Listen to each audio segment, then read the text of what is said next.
नमस्कार, सुप्रभात. श्री गुरुदेव दत्त पांडुरंग हरी वासुदेव. तर ॲक्च्युली काल गाणगापूरमधनं निघालो जवळजवळ 10 वाजता. आरती काही घेऊ शकलो नाही. 8 ते 9ची आरती होती, जवळजवळ 1 तासाची आरती होती. त्यामुळे आरती वगैरे काही घेऊ शकलो नाही. म्हणलं की उशीर होईल करून पुढे. सो आम्ही तिकडून निघालो जवळजवळ 10 वाजता. ट्रॅफिक वगैरे थोडंसं होतं, मध्ये लागलं गाणगापूरमध्ये.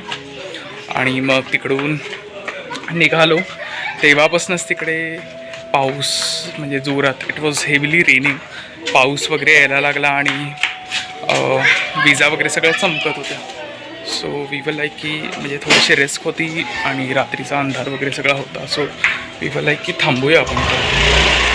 आणि थांबूया म्हटलं, पण परत पुढे विचार आला की परत उद्या पांडुरंगाला भेटायला जायचं आहे, परत इकडे आपल्याला यायचं आहे, पंढरपूरमध्ये आपल्याला यायचं आहे. सो आपल्याला उशीर होईल हे एक मनामध्ये विचार आला. सो आम्ही मग पुढे जायचं ठरवलं. तर अक्कलकोटपर्यंत पोहोचलो तर तिकडे अजूनच जोरात पाऊस यायला लागला. परत मनामध्ये विचार आला की आपण इकडे थांबूया करून. पण ॲक्च्युली झालं असं की थकलेलो होतो सगळे. मनामध्ये विचार आला, थकलेलो होतो सगळे. मग एकदा झोप लागली की मग काय 8-9पर्यंत झोप उघडणार नाही किंवा कंटाळा येईल. म्हणून मग आम्ही प्लॅन केला, ठीक आहे रात्रीचे 2-3 तास जाऊ देत, काही हरकत नाही. सकाळी आपण पंढरपूरला पोचल्यावर म्हणजे कसं तिकडे 8-9 वाजता उठलं तरी चालेल आणि मग नंतर आवरून वगैरे आपण दर्शनाला जाऊ शकतो, असा मनामध्ये प्लॅन आला. आणि जवळजवळ 2:30 वाजता रात्रीचे आम्ही इकडे पोचलो. रूम वगैरे सगळं छान मिळालं, उत्तम मिळालं, म्हणजे अगदी मंदिराच्या जवळ मिळालं, छान मिळालं. सो आम्ही पोचलेलो आहोत तिकडे. आता जवळजवळ 10 वाजलेले आहेत. 10 वाजून 10 मिनटं झालेली आहेत. आम्ही पोचलेले आहोत तिकडे. छान वाटतं आहे. आणि पौर्णिमा असल्यामुळे भरपूर गर्दी आहे. तरी आपण बघूया कसं दर्शन वगैरे काय होतं. ॲक्च्युली मंदिराच्या आतमध्ये फोन वगैरे काही अलाउड नाही आहे. सो फोन वगैरे सगळा बाहेरच ठेवायला लागणार आहे. मला मागचा सगळा परिसर दिसत असेल, मी तरी तुम्हाला परत एकदा दाखवतो. चला.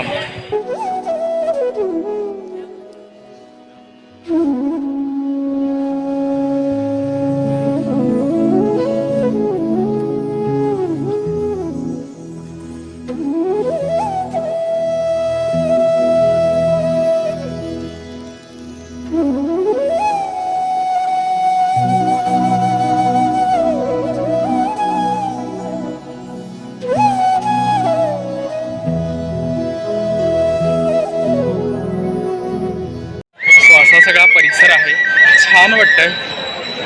वातावरणसुद्धा अगदी प्रसन्न आहे, रम्य. सगळे वारकरी लोक आलेली आहेत, भरपूर वारकरी लोक आलेली आहेत. ॲक्च्युली फोन आतमध्ये अलाउड नाही आहे, त्यामुळे मला तुम्हाला आतमध्ये शूट करता येणार नाही. I am sorry for that. Rules आहेत तिकडचे, सो ते फॉलो करायला लागतात. सो आता बघूया, आम्ही आत जातो आहे. तुम्हाला इकडून मी दर्शन घडवतो. तर पहिलं असं असतं की विठ्ठलाला जाण्याच्या आधी पहिला मान जो आहे तो नामदेव पायरीचा असतो. तर नामदेव पायरीचं पहिलं दर्शन घ्यायचं असतं आणि मग पुढे विठ्ठलाचं दर्शन घ्यायचं असतं. हा मान असतो, त्याच्याशिवाय विठ्ठलाचं दर्शन पूर्ण होत नाही असं म्हणतात. तर थोडंसं काहीतरी म्हणजे देवीसाठी ओटीचं सामान आणलेलं आहे. बाकीचं थोडंसं पूजेचं सामान घेऊ आणि मग आत जाऊ. चला तर मग मी तुम्हाला दाखवतो.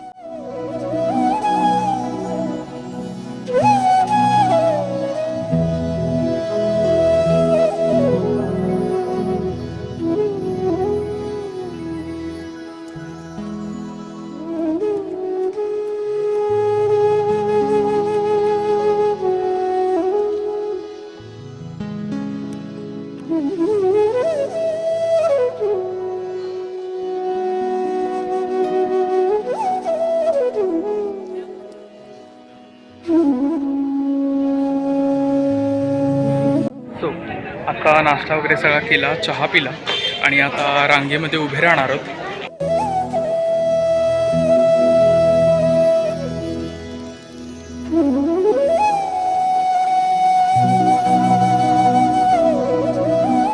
आता इकडे रांगेच्या इकडे आलेलो होतो. प्रचंड रांगे, भरपूर भाविक आणि भक्त आलेले आहेत. पौर्णिमेनिमित्त सगळीकडे गर्दी असतेच, साहजिकच आहे. खरं तर यायचंच होतं पौर्णिमेला, ठीक आहे. रांगेत आता उभे राहणार आहोत. त्याच्या आधी पहिलं चंद्रभागा जी नदी आहे त्याच्या इकडे आलेलो आहोत, त्याचं दर्शन घेणार. भीमा नदीलाच पंढरपूरमध्ये चंद्रभागा असं संबोधतात. का तर ते सुद्धा सांगतो, जेव्हा भीमा नदी पंढरपूरमध्ये येते तेव्हा त्या नदीचा आकार चंद्रकोरप्रमाणे होतो, म्हणून त्याला चंद्रभागा असं संबोधतात आणि भक्तजनसुद्धा तिला चंद्रभागा माय करूनच बोलवतात. तर मी तुम्हाला इकडचा व्ह्यू दाखवतो, चला तर मग.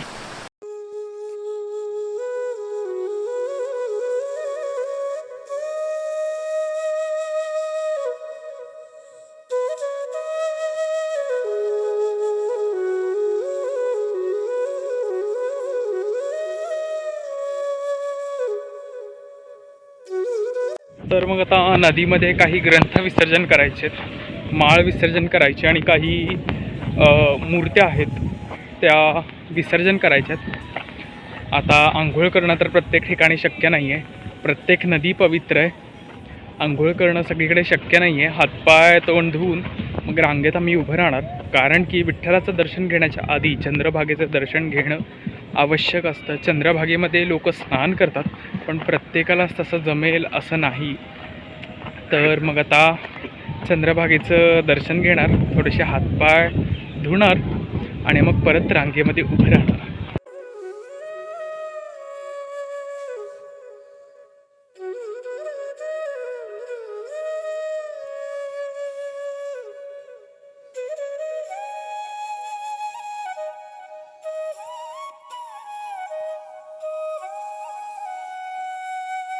तर आता चंद्रभागेचं दर्शन घेतलं, हातपाय धुतले, आता रांगेमध्ये उभे राहणार आहोत. प्रचंड गर्दी आहे, पण आता परत पंढरपूरला येणं कधी होतं आहे देव जाणे. ठीक आहे, आता आलोच होत, जवळजवळ 2-3 तास लागतील. ठीक आहे, काही हरकत नाही आहे. रांगेत उभे राहू, दर्शन घेऊ, थोडं अजून इकडे जरा फिरण्यासारखी 1-2 ठिकाणं आहेत ते बघणार आणि मग डायरेक्ट पुण्याला जाणार. तुमच्यासोबत शेअर करीनच मी कसं काय होत आहे ते. चला तर मग आज जाऊया.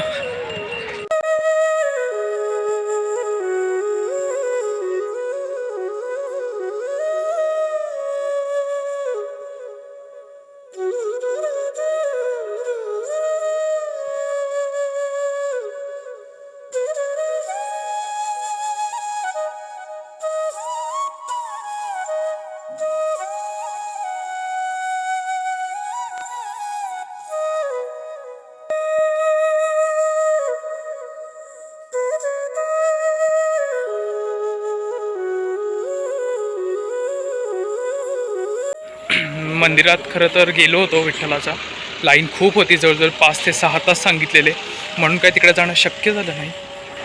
सो मग आता फक्त आम्ही मुखदर्शन केलं आणि मग निघालो आम्ही. आणि मग आता इकडे विष्णुपदाजवळ आलेलो आहोत. विष्णुपदाची मी आता तुम्हाला थोडक्यात माहिती सांगण्याचा प्रयत्न करतो, चला.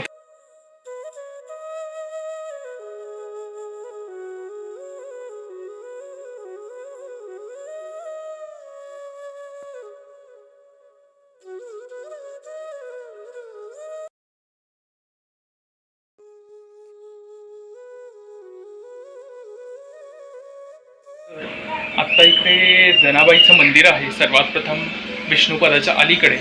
असं म्हणतात रोज विठ्ठल म्हणजे जनाबाई इकडे रात्री दळण दळायची, ओव्या गात गात रात्री, म्हणजे सकाळी म्हणजे पहाटे आणि तेव्हा विठ्ठल इकडे यायचा आणि विठ्ठलसुद्धा जनाबाईला दळण दळण्यामध्ये मदत करायचा. तेव्हा तो काय करायचा, अलंकार आणि त्याचे जे पण काही वस्त्र आहेत ते सगळे काढून ठेवून द्यायचा आणि थोड्या वेळ विश्राम करायचा. आणि इकडे मंदिरामध्ये सकाळी पुजारी आले आणि ते काकड आरती करणार होते. तेवढ्यात त्यांचं लक्ष गेलं की विठ्ठलाचं इकडे मुकुट नाही आहे, अलंकार नाही आहे, शेला नाही आहे. त्यांची सगळी चर्चा चालू झाली, शोधाशोध चालू झाली आणि त्यांचं कोणीतरी सांगितलं की जनाबाईकडे हे सगळं आहे. ते पुजारी आणि बाकीची जी लोकं होती ती जनाबाईकडे आली आणि तिच्याकडे बघितलं हे सगळं खरंच आहे करून. तर ती म्हणली मी काही केलं नाही आहे, मी चोर नाही आहे करून. आणि तेव्हा तिला सुळ्यावर चढवण्याची शिक्षा केली गेली होती आणि तिला सुळ्यावर चढवणार तेवढ्या तिच्या भक्तीच्या तपामुळे किंवा भक्तीमुळे त्या सुळाचं पाणी झालं. ती जागा मी तुम्हाला दाखवतो, चला तर.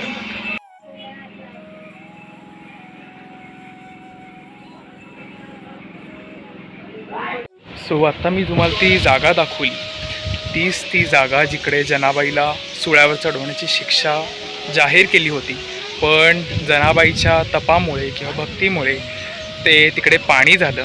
आणि हीच असते खरं भक्तीची ताकद असते. म्हणून आपण भक्ती करतो. आपल्याला तेवढी भक्ती करणं शक्य नाही आहे, पण जेवढी आपल्याकडनं होईल तितकी आपण करण्याचा प्रयत्न केला पाहिजे, जेणेकरून असंच आपल्या संकटामध्ये भगवंत आपल्याला मदत करेल किंवा तो दरवेळेस आपल्यासाठी धावून येईल. तर आता चला तर मग आता आपण पुढे जाऊया.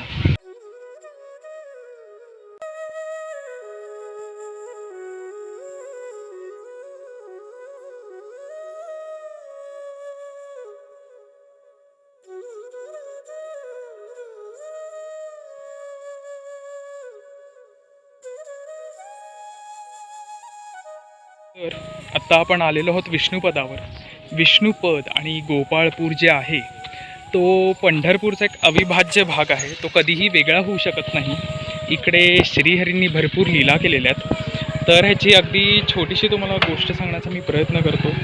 ती म्हणजे जेव्हा श्रीहरी विष्णू इकडे आले तेव्हा इकडे गोवर्धन जो होता तो सुद्धा इकडे गोपाळपूरला एका टेकडीच्या रूपामध्ये प्रकट झाला. जसे श्रीहरी इकडे आले तसा तो गोवर्धन इकडे प्रकट झाला गोपाळपूरमध्ये.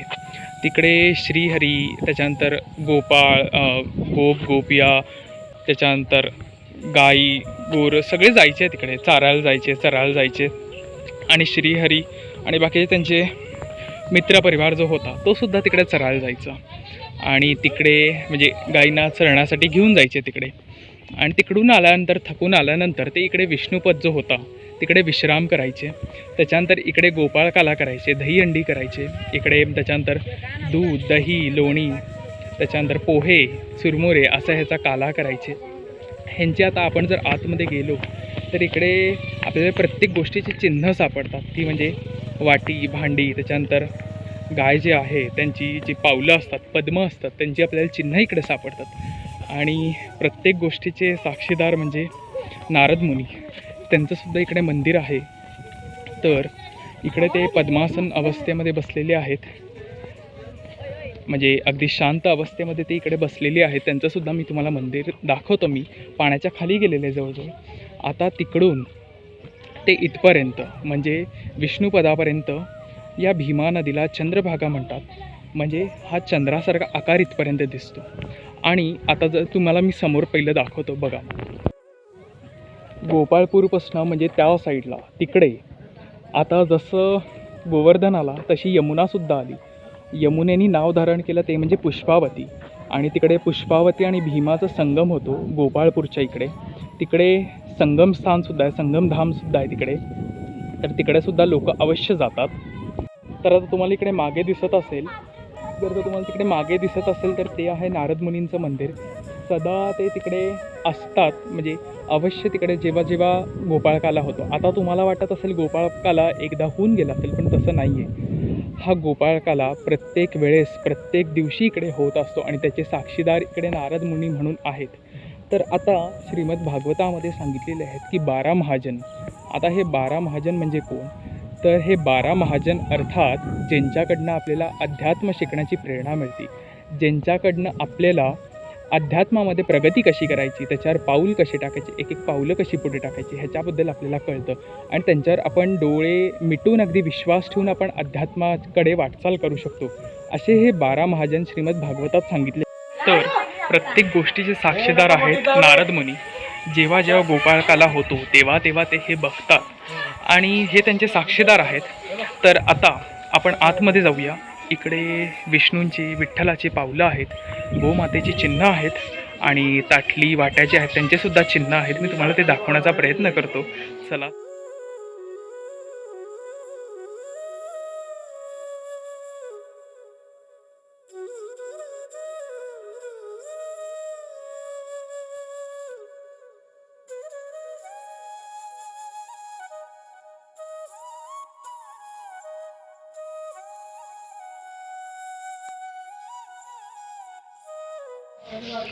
विष्णुपदावर या ठिकाणी मार्गशीर्षमध्ये प्रतिपदे ते अमावस्यापर्यंत विठ्ठलाच्या पादुका ज्या आहेत ते इकडे येतात आणि तेव्हा अगदी गाजावाजामध्ये इकडे सगळे ढोल ताशे सगळे वाजून इथपर्यंत येतात. प्रतिपदेपासून अमावस्यापर्यंत ते इकडे असतात आणि तेव्हा इकडे नामसंकीर्तन, त्याच्यानंतर कथा गोष्टी कीर्तन भजन हे सगळं इकडे होत असतं. आणि तेव्हा भाविक इकडे भरपूर गर्दी करतात. इकडे पादुका असतात, भरपूर जल्लोषामध्ये ह्यांचं रोज नित्याभिषेक होत असतो किंवा जी पण काही पूजा अर्चना आहे ती इकडे होत असते आणि मोठ्या संख्येमध्ये भाविक इकडे येत असतात. आणि अमावस्येला परत ह्या ज्या पादुका आहेत त्या परत मंदिरामध्ये घेऊन जातात. तर अतिशय छान असं वातावरण आहे, अतिशय सुंदर आणि पुरातन असं हे मंदिर दिसतंय. खूप छान वाटतंय. आजूबाजूला सगळं हिरवंगार आहे, नदीसुद्धा अगदी स्वच्छ ठेवलेली आहे.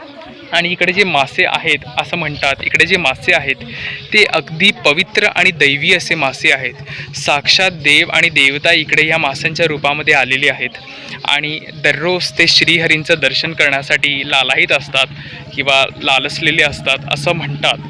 त्यांना खूप इच्छा असते भगवानांचं जे उच्छिष्ट आहे ते खाण्यासाठीची आणि ते तिकडे ते तिकडे खातात. जे अन्न आहे ते तिकडे ते खातात आणि ते तृप्त होतात अशी मान्यता आहे असं भाविक लोक किंवा इकडचे जे स्थानिक लोक आहेत ते सांगतात.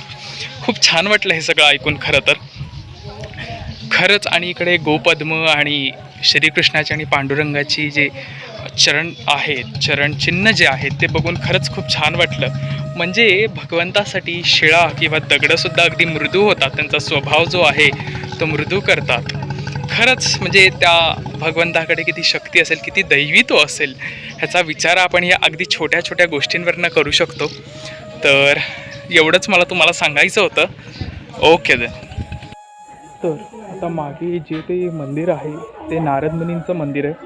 तिकडे ते ध्यानस्थ अवस्थेमध्ये बसलेले आहेत. सो आता असं म्हणतात की ह्या नदीमध्ये जे मासे आहेत किंवा ह्या एवढ्या एरियामध्ये जे मासे असतात ते साधेसुधे मासे नसून आपण जे तलावामध्ये जे मासे वगैरे बघतो ते मासे नसून हे साक्षात दैवी मासे असतात. जेव्हा गोपाळ काला इकडे होतो तेव्हा देवता इकडे मास्यांचं रूप धारण करतात आणि जे ते उच्छिष्ट इकडे पडतं ते खाण्यासाठी ते लालायित असतात. त्यांना एक लालसा असते ते खाण्याची आणि ते त्यांनी तृप्त होतात अशी इकडची धारणा आहे किंवा लोक असं समजतात आणि लोक असं सांगतात. सो हे जर का तुम्ही बांधकाम बघितलं तर अतिशय जुनं आहे, अगदी भक्कम असं बांधकाम आहे, दगडी संपूर्ण बांधकाम आहे. खूप छान वाटतं इकडे. तर आता पुढे जर का तुम्ही बघितलं जसं थांबा 2 मिनटं दाखवतो. तर आता मागे जर का तुम्हाला तिकडे ब्रिज दिसत असेल, ब्रिजच्याही मागे भीमा नदी आणि पुष्पावती नदी. जसा इकडे गोवर्धन आला तसा यमुनासुद्धा इकडे पुष्पावतीचं नाव धारण करून इकडे आली, जेणेकरून तिलासुद्धा सतत श्रीहरींचं दर्शन व्हावं किंवा त्यांचा आशीर्वाद लाभावा. तर हे जे मंदिर आहे ते अतिशय जुनं आहे. कदाचित पुराणांमध्ये सुद्धा ह्याचा उल्लेख असावा, कारण की अतिशय जुनं असं मंदिर दिसते. मागचं जर का तुम्ही बांधकाम बघितलं तर अगदी भक्कम बांधकाम आहे, दगडी बांधकाम आहे, अगदी जुनं आणि पुरातन असं दिसतंय. सो इकडे आलेलो. आता तुम्ही फक्त बघितलं असेल दगडांमध्ये जी चिन्ह उठलीत ती चिन्ह का उठलीत, तर ह्याच्यामधनं एक कळतं की जेव्हा श्रीहरी जेव्हा दगडांवर किंवा शिळांवर पाय ठेवतात तर ते शिळा जे आहेत किंवा दगडं जे आहेत ते त्यांचा कठोरपणा सोडून मृदू होतात, म्हणजे अगदी सॉफ्ट होतात, जेणेकरून श्रीहरींचे जे पाय आहेत, कोमल जे कमलासारखे जे पाय आहेत, त्यांना कुठल्याही प्रकारच्या वेदना होऊ नयेत. त्यामुळे त्यांचे जे चरण चिन्ह जे आहेत किंवा जे गोपद्म जे आहेत ते तिकडे उठलेले आहेत. ह्याच्यावरनं आपल्याला कळतं की श्रीहरी किती ताकदवर होते किंवा त्यांच्यामध्ये ते किती श्रेष्ठ होते, ह्याच्यामधनं आपल्याला कळतं. तर हेच मला तुम्हाला सांगायचं होतं. ही नदीसुद्धा अगदी छान आहे, लोक इकडे पोहायला वगैरे येतात. मस्त वाटलं अगदी. आता गोपाळपूर जे आहे तिकडे असं म्हणतात की जनाबाईचा जो अख्खा संसार जो आहे तो तिकडे आहे, पण आता वेळेअभावी आता काही जाता येणार नाही तिकडे. पुन्हा एकदा परत जेव्हा मी येईन इकडे पंढरपूरमध्ये योग येईल तेव्हा मी तुम्हाला दाखवण्याचा नक्की प्रयत्न करीन. तर तुम्हाला आत्तापर्यंत जे सगळे व्हिडिओज मी टाकणार आहे ते कसे वाटले हे मला नक्की कॉमेंट बॉक्समध्ये सांगा. आवडलं असल्यास लाईक करा, शेअर करा आणि सबस्क्राईब करा. आणि जास्तीत जास्त शेअर करण्याचा प्रयत्न करा, जेणेकरून लोक इकडे येतील. आता बघा लोकांचं काय होतं ना, लोक पंढरपूरमध्ये येतात पण लोकांना गोपाळपूर किंवा हे जे विष्णुपद आहे त्याच्याबद्दल काही माहिती नसते. जर का तुम्ही हे व्हिडिओ जर का शेअर केले तर लोकांना ह्याची माहिती कळेल आणि लोक इकडे येतील, लोक दर्शन घेतील, जेणेकरून त्यांनासुद्धा लाभ मिळेल ह्याचा. हा माझा उद्देश आहे, निखळ हाच उद्देश आहे. सो तुम्ही इकडे नक्की या. इकडे लोक नदीमध्ये आंघोळीला येतात. खरं तर छान वाटते उन्हाळ्यामध्ये थंड पाण्यामध्ये आंघोळ करायला. तर तुम्ही मागचं बांधकाम बघा फक्त किती छान आहे. आता मी व्हिडिओ इकडेच एंड करतो, कारण की आता आम्हाला पुढे आता पुण्याला जायचं आहे. ट्रिप संपली आता परत उद्यापासून रुटीन लागेल सगळं. सो आता पुण्याला जाणार आहोत. तुम्हाला कसा वाटला मला नक्की सांगा. आवडलं असल्यास लाईक, शेअर आणि सबस्क्राईब करा. तुमची रजा घेतो. पुन्हा एकदा भेटीन नव्या एका व्हिडिओसोबत. तोपर्यंत श्री गुरुदेव दत्त. रामकृष्ण हरी.